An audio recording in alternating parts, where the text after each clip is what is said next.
കമനീയ കിശോരമുഗ്ധമൂർത്തേः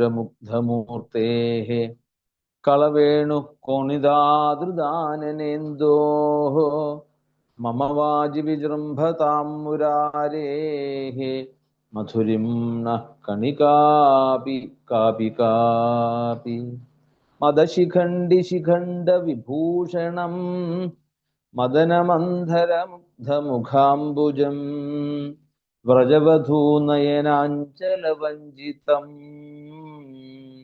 വിജയതാം മമ വാങ്മയ ജീവിതം യോന്ത പ്രവിശ്യ മമ വാചമിമാം പ്രസുപ്താം സഞ്ജീവയത്യഖിലശക്തിധരസ്സധാംനാ അന്യാംശ്ച ഹസ്തചരണശ്രവണത്വഗാദീൻ പ്രാണാൻ നമോ ഭഗവതേ പുരുഷായ തുഭ്യം. അഖിലാനപരാധാന്മേ ക്ഷമസ്വ കരുണാനിധേ പ്രസീദ മൽഗുരോ നാഥ ജനകായ നമോ നമഃ. വള്ളിയൂർവാസിനം ശാന്തം ജ്ഞാനവൈരാഗ്യഭൂഷണം ശ്രീഭാഗവത നിഷ്ണാതം നവമിതം ലോകശങ്കരം സദ്ഗുരുഭ്യോ നമഃ. ഗോവിന്ദനാമ സങ്കീർത്തനം ഗോവിന്ദ ഗോവിന്ദ. വിശിഷ്ടമായിട്ടുള്ള മധുരാപുരിയിൽ നടക്കുന്ന ലീലകള്,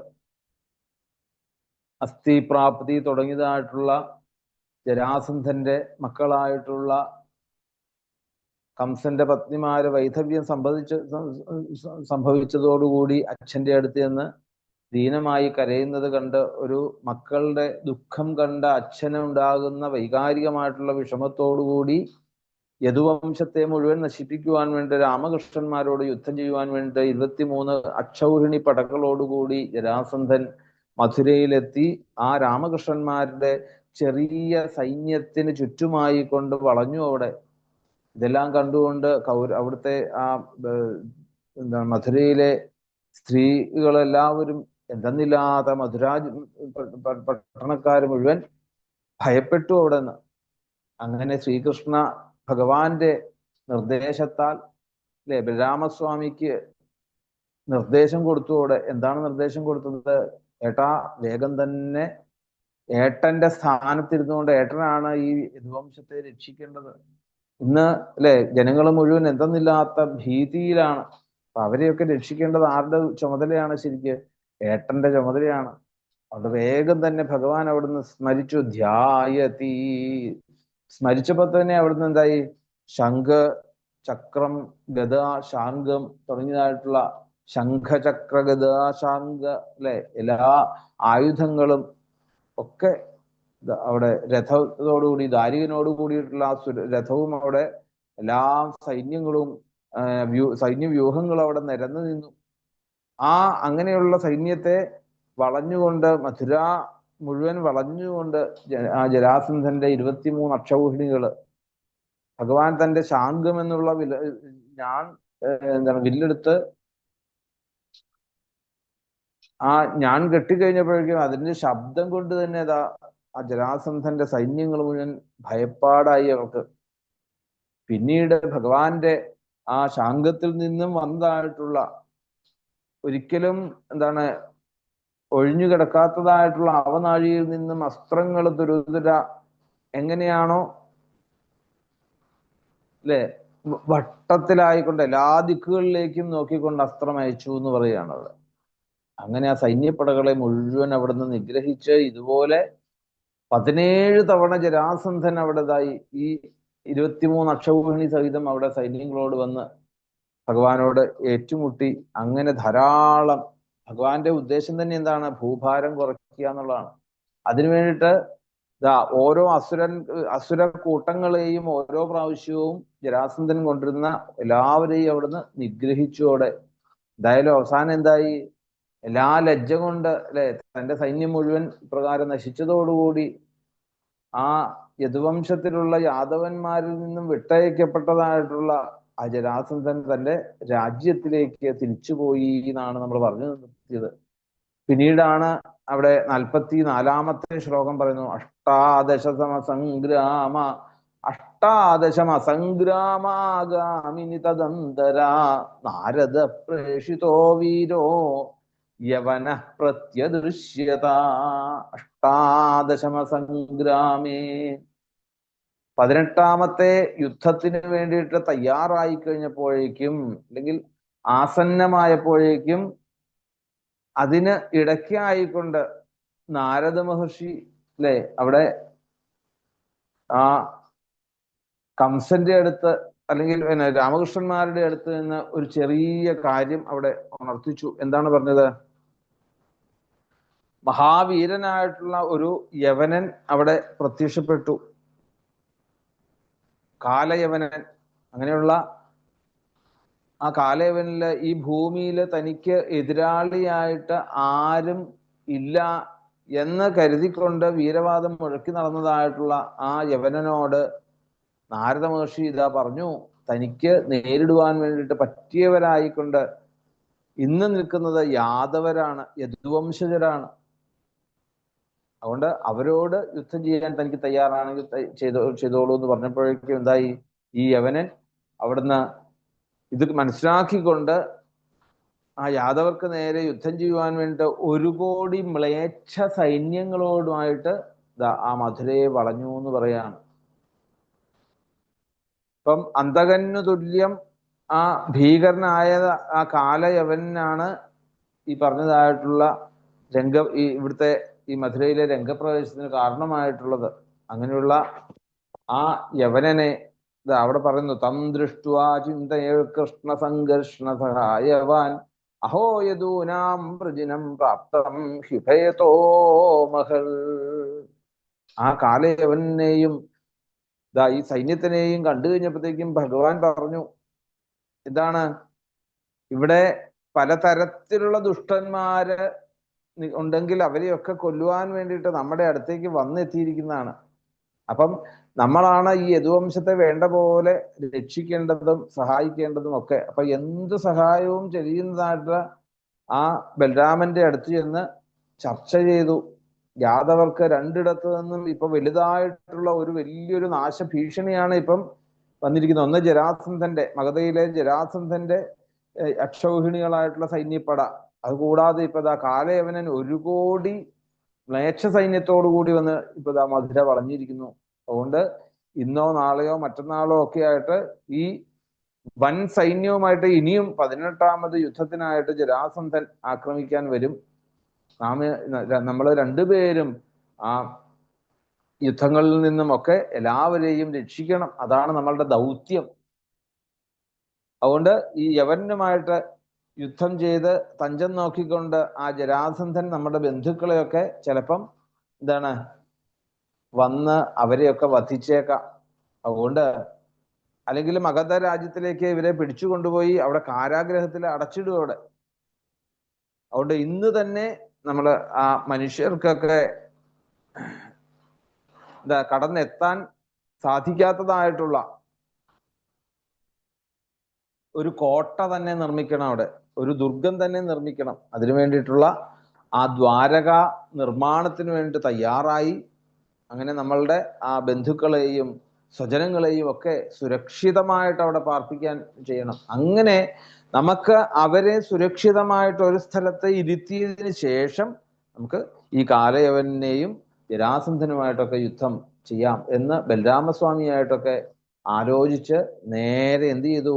സമുദ്രത്തിന്റെ മധ്യത്തിലായിക്കൊണ്ട് ഒരു 12 യോജന സമചതുരത്തില് അവിടെ ഗംഭീരമായിട്ടുള്ള ഒരു ദുർഗം ഉണ്ടാക്കി. ആദ്യം എന്താണ് ദുർഗം എന്ന് പറഞ്ഞാൽ? ദുർഗം എന്ന് പറഞ്ഞാൽ തടസ്സം, വേഗമൊന്നും ആ കോട്ടയ്ക്കകത്തേക്ക് ആരും കയറരുത്. അതിനുവേണ്ടിട്ടൊരു ദുർഗവും ഒക്കെ ഉണ്ടാക്കി ഒരു നഗരം തന്നെ അവിടെ നിർമ്മിച്ചു എന്ന് പറയാണ്.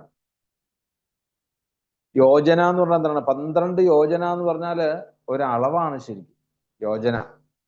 അതായത് ഈ 12 അങ്കുലം എന്ന് പറഞ്ഞാല് ഒരു വിതസ്തി എന്ന് പറയും. 2 വിതസ്തി ഒരു അരത്നി, 2 അരത്നി എന്ന് പറഞ്ഞ ഒരു രഞ്ജു അല്ലെങ്കിൽ ധനുസ്, ഒരു വില്ലിന്റെ ഇത്. അങ്ങനെയുള്ള 2000 വില്ല് കൂടുന്നതാണ് ഒരു ഗോരുതം. അതിന്റെ കണക്ക് അങ്ങനെയാണ്. 4 ഗോരുതം കൂടുമ്പം എന്തായി? ഒരു യോജന. അപ്പൊ അങ്ങനെ വരുമ്പം എത്രയാണ്? ദ്വാദശാങ്കുല വിതസ്തി ദ്വാവിതസ്തി അരത്നി ചതുരഗ്നിർ ദണ്ഡവോ ധനുഹു ദ്വിധനു സഹസ്രഗോരുതം ചതുർഗോരുതം യോജനം. ഇങ്ങനെ ചതുർഗോരുതം യോജനം. അപ്പൊ എത്ര? ഒരു വിൽപ്പാടെന്ന് പറയുന്ന വെച്ച് നോക്കുകയാണെങ്കിൽ ഒരു യോജന എന്ന് പറഞ്ഞാല് 8,000 വിൽപ്പാട് ആണ് അതിന്റെ അളവ് എന്ന് പറയുന്നത്. അപ്പൊ ഏതാണ്ട് ഒരു 4 നാഴികയാണ് യോജനയായിട്ട് അവിടെ പറയുന്നത്. അപ്പം ശരിക്കും ഈ ദ്വാരകാ മാർഗം എന്നുള്ളത് 12 യോജന സമചതുരമായിട്ട് ആണ് നിർമ്മിച്ചിരിക്കുന്നത് എന്ന് പറയുന്നത്. ദൃശ്യത്തെ യത്ര ഹി സ്വാഷ്ട്രം വിജ്ഞാനം ശില്പനൈപുണം യഥാ വാസ്തു വിനിർമ്മിതം. പിന്നെന്താണ്? ആ ദുർഗത്തില് ദേവശില്പിയായിട്ടുള്ള വിശ്വകർമാവിന്റെ ആ ശില്പചാതുരി മുഴുവൻ ആ ദ്വാരകയിൽ നമുക്ക് കാണാൻ സാധിക്കും. വിജ്ഞാനവും ആ ശില്പകലയുടെ വൈശിഷ്ട്യവും ഒക്കെ ഒത്തിണങ്ങിയതായിട്ടുള്ള അത്ഭുതമായിട്ടുള്ള ശില്പങ്ങളോട് കൂടിയിട്ടുള്ള ആ നഗരം തന്നെ അവിടെ ആ സമുദ്രമധ്യത്തിൽ രൂപം കൊണ്ടു. പിന്നെയോ ഗൃഹാദികളുടെയൊക്കെ നിർമ്മാണത്തിന് എങ്ങനെയാണോ വാസ്തുവിദ്യ പ്രകാരമുള്ള എല്ലാം അവിടെ വേണ്ട പോലെ ഉച്ചസ്ഥാനത്ത്, ഗ്രഹങ്ങളൊക്കെ ഉച്ചസ്ഥാനത്ത് തന്നെ ഇരുന്നു കൊണ്ട് യാതൊരുവിധ പിഴവും കൂടാതെ അവിടെ രാജവീഥികള്, നാൽക്കവലകള്, പിന്നെ മറ്റ് നടവഴികള്, ഇങ്ങനെ തുടങ്ങിക്കഴിഞ്ഞാൽ ആ നഗരത്തിന് ആവശ്യമായിട്ടുള്ള എല്ലാം അവിടെ ആ വിശ്വകർമാവ് വേണ്ട പോലെ അത് ചെയ്തു. അങ്ങനെ സർവ്വതും അവിടെ കാണപ്പെട്ടു എന്ന് പറയുന്നത്. അപ്പം ഒരു ദുർഗം നിർമ്മിക്കണമെന്ന് ഭഗവാൻ നേരത്തെ തന്നെ ചിന്തിച്ചിരുന്നു ശരിക്ക്. എന്തായാലും അതിനൊരു കാരണം ഇപ്പോഴാണ് അവിടെ മനസ്സിൽ ഉറപ്പിച്ചപ്പോൾ തന്നെ അത് ജനങ്ങൾക്ക് ആ ദുർഗവും അതിനുള്ളിൽ മനോഹരമായിട്ടുള്ള ഒരു നഗരവും തന്നെ ഭഗവാൻ അവിടെ അവർക്ക് വേണ്ടിയിട്ട് ചെയ്തു എന്ന് പറയാണ്. സുരദ്രുമലതോദ്യാന വിചിത്രോപവനാന്വിതം ഹേമശൃംഗേർ ദിവിസ്പൃഗ്ഭി പാടികാട്ടാല ഗോപുരൈഹി രാജതാരകുടൈഘോഷ്ടൈർഹേമകുംഭീരലങ്കൃതൈഃ രത്നകൂടൈർഗൃഹൈർഹൈമൈർ മഹാമരകതസ്ഥലൈഃ വാസ്തോഷ്പദീനാം ച ഗൃഹൈർവലഭീഭിശ്ച നിർമ്മിതം ചാതുർവർണ്യജനാകീർണം യദുദേവ ഗൃഹോല്ലസൽ. പിന്നെ ആ ദ്വാരകയുടെ ഭംഗി അവിടുന്ന് പറയുകയാണ്. ആ നഗരത്തിന്റെ അല്ലെ ചുറ്റുമായിട്ട് പുറത്തൊക്കെ ധാരാളം ഉദ്യാനങ്ങൾ അവിടെ ഉണ്ട്. പിന്നെ വീട്ടുമുറ്റങ്ങളിലൊക്കെ എന്താണ് പലതരത്തിലുള്ള ഉദ്യാനങ്ങള്, ദേവവൃക്ഷങ്ങള് അവിടെ വെച്ചു പിടിപ്പിച്ചിരിക്കുന്നു. അങ്ങനെയുള്ള വൃക്ഷങ്ങളും ലതാദികളുമായിക്കൊണ്ട് മനോഹരങ്ങളായിക്കൊണ്ടുള്ള, പിന്നെ സ്ഫടികം കൊണ്ടുള്ള നിർമ്മിച്ചതായിട്ടുള്ള ഭിത്തികള്, അമ്പരചുംബികളായിട്ടുള്ള വൻ മേടകള് അവിടെ തിളങ്ങി ധാരാളം മേടകൾ കാണാൻ സാധിക്കും. ഗോപുരങ്ങളുടെ മുകൾ ഭാഗത്തെല്ലാം എന്താണ് സ്വർണ്ണ താഴികക്കുടങ്ങൾ അവിടെ കാണുന്നു. പിന്നെ കുതിരപ്പന്തി, ആനപ്പന്തി മുതലായവ ഒക്കെ അവിടെ ഓരോന്നും, ആ കുതിരപ്പന്തിയും ആനപ്പന്തിയും ഒക്കെ എന്താണ് വെള്ളി കൊണ്ടും പിച്ചള കൊണ്ടും ഒക്കെ നിർമ്മിച്ച് പൊതിഞ്ഞിരിക്കുകയാണ്. അവിടെ സ്വർണ്ണ താഴികക്കുടങ്ങളോട് കൂടിയുമായിട്ടുള്ള ഈ എല്ലാ ഭവനങ്ങൾക്കും എന്താണ് രത്നം കൊണ്ടുള്ള മേൽക്കൂരയാണ് പണിതിരിക്കുന്നത് എന്ന് പറയാണ്. മേൽപ്പുരകളൊക്കെ രത്നം പതിച്ചിരിക്കുന്നു അവിടെ. പിന്നെയോ മഹാമരതകം പതിച്ചവയാണ് അവിടെയുള്ള എല്ലാ നിലങ്ങളും. അല്ലെ, നമ്മൾ നിലത്തൊക്കെ നമ്മൾ ടൈൽസ് ഒക്കെ ഇടുന്നതിന് പകരം അവിടെ എന്താണ് മരതകപ്പച്ച കൊണ്ടുള്ള രത്നങ്ങൾ പതിച്ചിരിക്കുന്നു എന്ന് പറയുകയാണ്. അപ്പൊ നമ്മൾ ആ ദ്വാരകയുടെ മഹത്വത്തെ കുറിച്ചൊന്ന് ആലോചിച്ച് നോക്കുക അല്ലേ.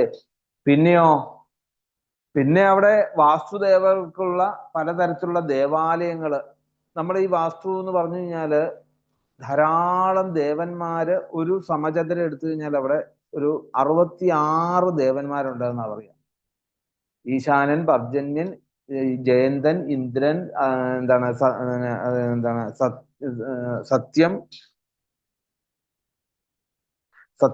സത്യൻ, ആദിത്യൻ തുടങ്ങിയതായിട്ടുള്ള ദിക്കുകൾ നോക്കിക്കഴിഞ്ഞാൽ ഒരു 66 മൂർത്തികളാണ് ഒരു വസ്തുവിനെ നമ്മൾ സമയചിതരായിട്ട് എടുത്തു കഴിഞ്ഞാൽ. അപ്പൊ അങ്ങനെ ആ വസ്തുദേവതകളുടെ ഒക്കെ ദേവാലയങ്ങൾ അവിടെ. പിന്നെ ചന്ദ്രശാലാദികളോട് കൂടിയിട്ടുള്ള നിർമ്മിക്കപ്പെട്ടതായിട്ടുള്ള ആ ദ്വാരകാപുരി ചന്ദ്രശാല. പിന്നെ ഏത് തരത്തിലുള്ള ആൾക്കാർ അവിടെ വന്നാലും അവർക്കൊക്കെ പ്രത്യേകം വാസസ്ഥാനങ്ങൾ, ചാതുർവർണ്ണയത്തില് പെട്ടവര് പ്രത്യേകം വാസസ്ഥാനങ്ങളൊക്കെ അവർക്ക് കൽപ്പിച്ചിരിക്കുന്നു.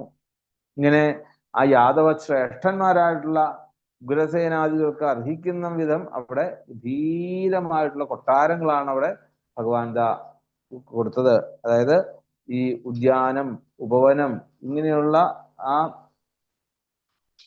താമര പൊയ്കകള്, ഇതൊക്കെ പ്രത്യേകം അവിടെ എടുത്ത് പറയണ്ട. ഇതെല്ലാം ആ കൊട്ടാരത്തിന് പിന്നെ എന്താണ് മനോഹാരിത കൂട്ടുന്നതായിട്ടുള്ള എല്ലാ കാര്യങ്ങളും അവിടെ ഉണ്ടായിരുന്നു എന്ന് പറയാണ്.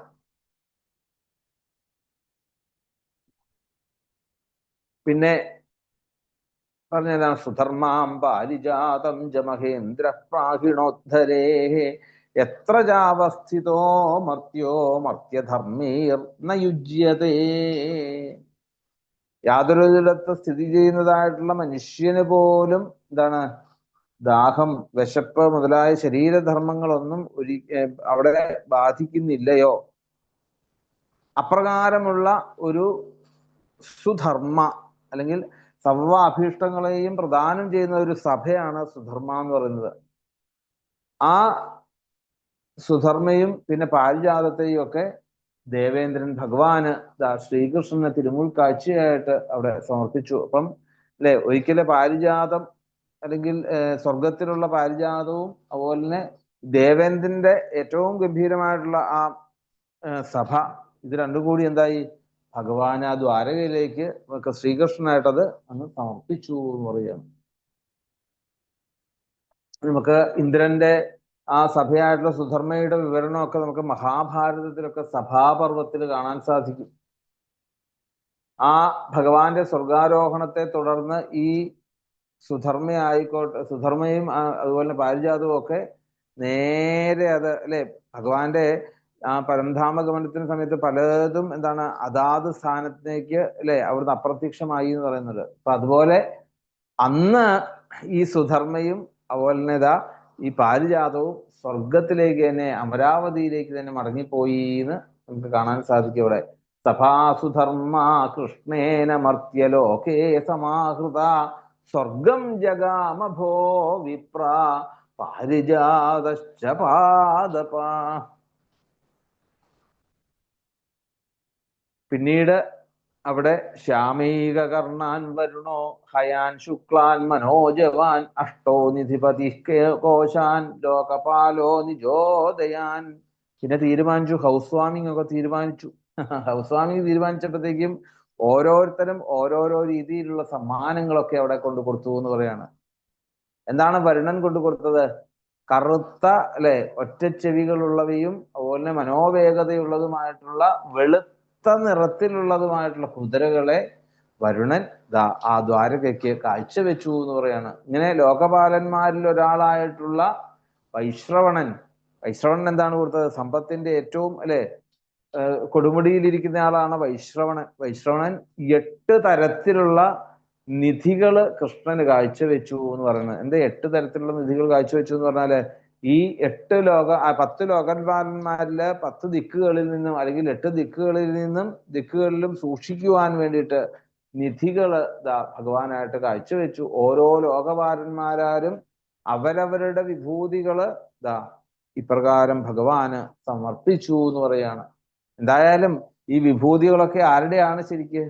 ശരിക്ക് ഭഗവാന്റെ തന്നെ വിഭൂതികളല്ലേ. അത് ഭഗവാനായിക്കൊണ്ട് തന്നെ സമർപ്പിച്ചു. ഇങ്ങനെ ഭഗവാൻ ഓരോ ദേവന്മാർക്കും ഓരോരോ ആധിപത്യം അവിടെ കൽപ്പിച്ചിട്ടുണ്ട്. അങ്ങനെ അവര് ഈ ഭഗവാന്റെ അവതാരക്കാലത്ത് തങ്ങളുടെ ഈ നിലനിൽപ്പിന് വേണ്ടിയിട്ട് അവരവരുടെ ഉത്തമമായിട്ടുള്ള ഐശ്വര്യാദി ധനങ്ങള് മുഴുവൻ ആ ഭഗവാന്റെ മുമ്പിൽ തന്നെ കാഴ്ചവെച്ചു എന്ന് പറയാണ്. അപ്പം എന്നിട്ട് ഭഗവാൻ എന്ത് ചെയ്തു? തന്റെ യോഗ ശക്തിയാല് ആ യാദവരെയെല്ലാം വേഗം തന്നെ ആ മധുരാപുരിയിൽ നിന്ന് ദ്വാരകയിലേക്ക് എത്തിച്ചു. അവിടെ ഏട്ടനെ അവിടുത്തെ പ്രജാപരിപാലനത്തിനായിട്ടൊക്കെ നിയോഗിച്ചു.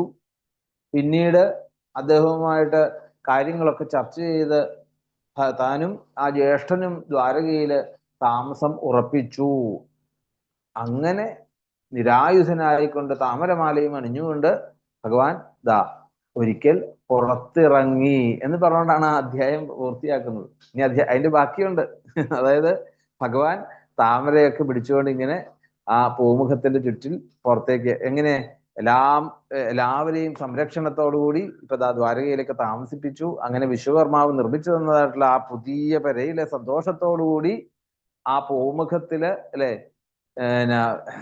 ആ ദ്വാരകാപുരിയുടെ ഏറ്റവും പ്രധാന കവാടത്തിന്റെ മുമ്പിൽ വന്നുകൊണ്ട് താമരയും പിടിച്ചുകൊണ്ട് നിന്നു എന്ന് പറഞ്ഞുകൊണ്ടാണ് ആ അധ്യായം അവിടെ അവസാനിക്കുന്നത്. നോക്കൂ, തത്രയോഗ പ്രഭാവേണ നീത്വാ സർവജനം ഹരി പ്രജാപാലേന രാമേണ കൃഷ്ണസ്സമനുമന്ത്രിത നിർജഗാമപുരദ്വാരാൽ പത്മമാലി നിരായുധ.